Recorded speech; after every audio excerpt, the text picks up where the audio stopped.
Warga Rimbo Bujang, Jambi tidak menyangka pengusaha bimbingan belajar atau bimbel Dwi Hartono sebagai dalang pembunuhan kepala cabang Bank BUMN di Bekasi, Jawa Barat.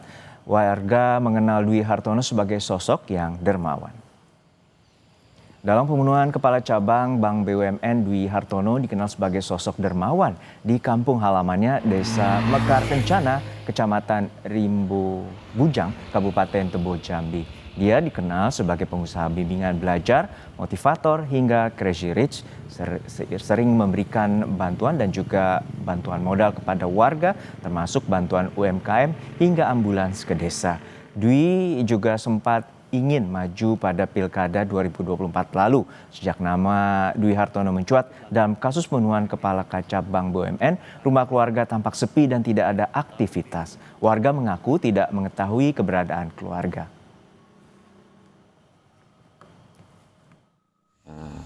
Baik, bijak, dermawan. Selama ini juga yang kami kenal memang seperti itu, kami tidak menyangka seperti yang beredar informasi yang seperti sekarang. Ya, kontraktor yang sangat baik hati. Salah satu contohnya, Mas Dwi ini pernah memberi bantuan kepada desa Tirta Kencana, Kecamatan Rimbo Bujang, Kabupaten Tebo, sebuah ambulan ya.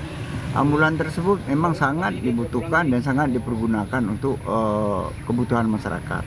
Itu salah satu. Kemudian Mas Dwi ini juga termasuk ya investor atau kontraktor yang sangat santun, yang sangat banyak membantu masyarakat, termasuk memberi beasiswa kepada anak-anak. Polisi membenarkan salah satu otak pelaku penculikan dan pembunuhan kepala cabang Bank BUMN adalah seorang pengusaha bimbingan belajar. Hingga kini total ada 15 orang ditangkap.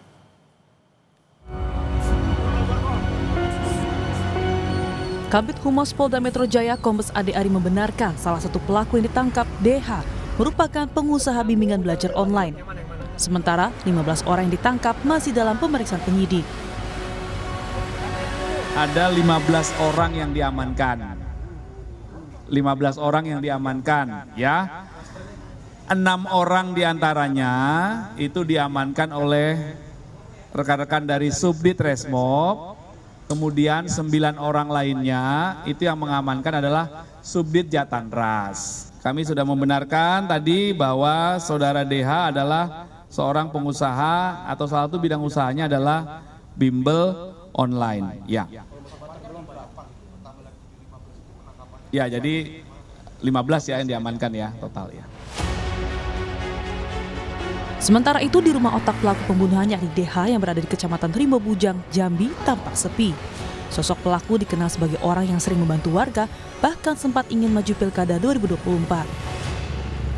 Untuk kami pernah untuk periode 2024-2029, namun beliau tidak jadi ya untuk melanjutkan sebagai calon bupatinya.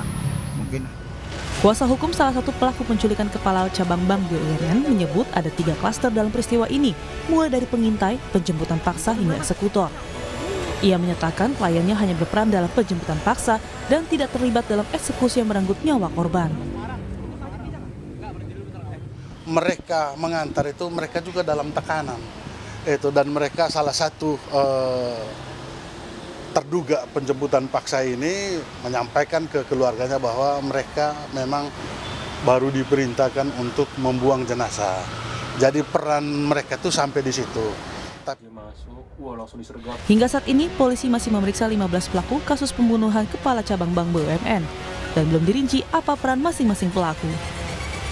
Tim Liputan Kompas TV. Untuk mengetahui penyidikan kasus penculikan dan pembunuhan kepala cabang Bank BUMN, kita terhubung dengan jurnalis Kompas TV, Fedriska Ananda dan juru kamera Anggi, yang saat ini berada di Polda Metro Jaya, Jakarta.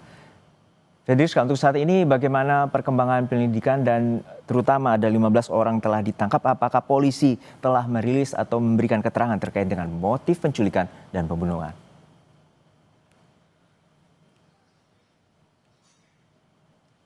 Ya, Juno, informasi sementara yang bisa dibagikan oleh kepolisian pada saat ini adalah berapa jumlah tersangka ataupun terduga pelaku yang sudah diamankan oleh polisi. Namun terkait dengan apa peran siapa melakukan apa ini belum dijelaskan. Namun yang jelas dari 5 terduga pelaku ini, polisi ini mengkategorikan peran dari masing-masing pelaku ini dalam 4 klaster. Yang pertama ini adalah klaster 1, yakni pelaku ataupun eksekutor penjemputan paksa, kemudian juga ada klaster kedua yang melakukan pembuntutan terhadap kepala cabang Bank BUMN ini, dan kemudian ketiga adalah klaster penganiayaan yang mengakibatkan meninggal dunia, dan juga yang keempat adalah klaster aktor intelektual. Nah, seperti yang kita ketahui juga kemarin dari Kabid Humas Polda Metro Jaya Ade Ari mengatakan bahwa polisi sudah mengamankan setidaknya 15 pelaku, yang mana terakhirnya ada 8 orang begitu yang kemudian diamankan pada hari Minggu lalu, sehingga memang sudah 15 orang yang saat ini diamankan oleh polisi. Namun polisi juga belum mengungkapkan terkait dengan sebetulnya apa motif, apakah terkait dengan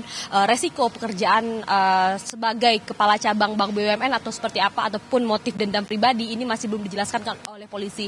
Oleh saat itu kita juga akan menanti begitu bagaimana kemudian polisi akan melakukan keterangan pers, tentu akan melakukan gelar perkara terlebih dahulu. Namun yang jelas sekarang polisi masih melakukan pendalaman terkait dengan peran masing-masing dari ke-15 orang yang sudah diamankan ini, Juno. Ya, Fedrisha, saat ini ada 15 orang ditangkap, dan juga bagaimana keterkaitan dan juga informasi terkait dengan bayaran terhadap masing-masing peran yang telah dilakukan atau diduga dilakukan oleh aktor yang disebut oleh polisi pengusaha bimbel Dwi Hartono.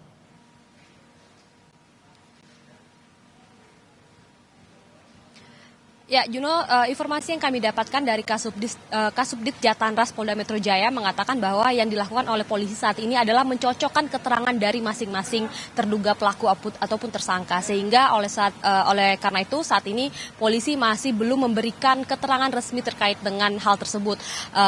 Kemudian keterkaitan antara para pelaku ini seperti apa. Oleh karena itu kita juga mencoba mengkonfirmasi kepada Kabid Humas Polda Metro Jaya bagaimana kemudian pendalaman yang tengah dilakukan oleh polisi saat ini, dan kemudian juga tadi seperti yang sempat saya singgung adalah polisi masih melakukan pencocokan keterangan antar masing-masing pelaku. Tadi sempat saya singgung juga ada 4 klaster begitu ya. Jadi memang dari masing-masing klaster ini juga akan dilihat keterkaitannya seperti apa. Kemudian juga hingga saat ini polisi masih belum bisa menjelaskan lebih detail terkait dengan peran-peran siapa melakukan apa begitu, dan kemudian juga terkaitannya dengan masing-masing pelaku ini juga masih didalami. Oleh karena itu kita saat ini masih menunggu keterangan resmi dari polisi sebelum akhirnya polisi akan melakukan konferensi pers untuk kemudian apakah akan diketahui motif yang juga tentu kita juga saat ini ingin tahu begitu, apakah motif terkait dengan risiko pekerjaan sebagai kepala cabang ataupun motif pribadi begitu, Juno.